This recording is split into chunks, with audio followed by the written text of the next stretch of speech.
Hello viewers, কেমন আছেন সবাই? আশা করি সবাই অনেক ভালো আছেন, সুস্থ আছেন। আমিও অনেক ভালো আছি। আপনাদের জন্য খুবই মজার বউ সুন্দরী চিতই পিঠার রেসিপি নিয়ে হাজির হলাম। এটাকে আমি বউ সুন্দরী চিতই পিঠার রেসিপি কেন দিলাম জানেন? দেখেন কি সুন্দর একটা কালার।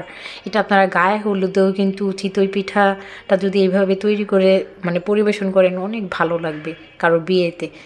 পিঠার কালারটাও খুব সুন্দর আসছে, আর খেতে কিন্তু আপনারা এইভাবে বাসায় ট্রাই করবেন। জাল পিঠাটা, চিতই পিঠাটা এত মজা লাগে খাইতে, খুবই ভালো লাগে, এমনিতে খেতেও ভালো লাগে।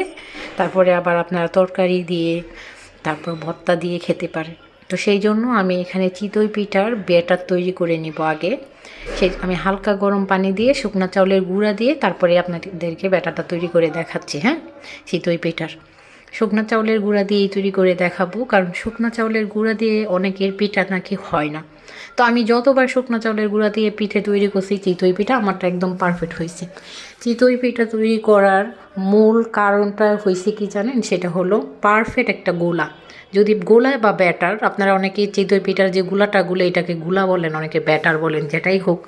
তো সেই গোলাটা যদি আপনারা সুন্দরভাবে একটু সময় দিয়ে ধীরে আস্তে করে তারপরে তৈরি করতে পারেন, এত তাড়াহুড়া করবেন না। গোলা আপনি আস্তে আস্তে ধীরে ধীরে মাখাবেন। একদম মাখাতে মাখাতে যখন দেখবেন যে দানাগুলো একদম নরম হয়ে গেছে, হালকা গরম পানি দিয়ে গুলবেন। তো তারপরে গোলাটা গুলার পরে 5 মিনিট রেখে দিবেন, দেখবেন যে আরও নরম হয়ে গেছে।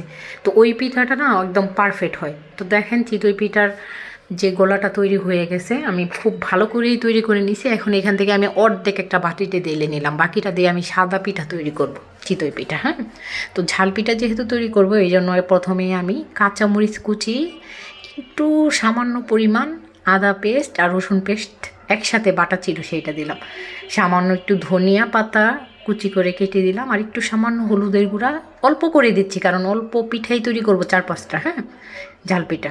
সামান্য একটু জিরার গুঁড়া আর একটু ধনিয়ার গুঁড়া আর একটু সামান্য লবণ আর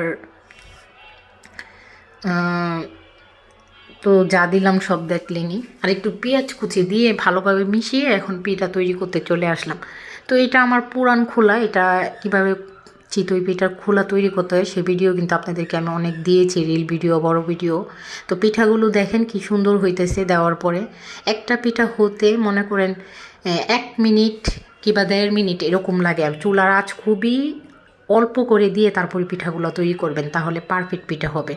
তো দেখেন পিঠাগুলো কি সুন্দর কালার আসছে, আর দেখতে এত ভালো লাগছে। আপনাদেরকে একটা ডিম পিঠা তৈরি করে দেখাচ্ছি। দেখেন ডিম পিঠাটা এত সুন্দর। আমি এর আগে আপনাদেরকে ডিম পিঠার রেসিপি দিয়েছি, তাই না? সেটা অন্যরকম, আর এটাই কিন্তু একদম অন্যরকম একটা পিঠা।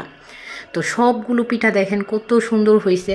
তো ভিডিওটি যেহেতু ভালো লাগে, তাহলে প্লিজ সবাই শেয়ার করবেন বেশি বেশি করে, আর লাইক কমেন্ট করবেন। তো দেখেন পারফেক্ট কি সুন্দর একটা পিঠা হয়েছে। আমি এখানে শুটকি ভর্তা বানাইছি, সেটা দিয়েই খাচ্ছি। তো সবাই ভালো থাকবেন, সুস্থ থাকবেন। আল্লাহ হাফিজ।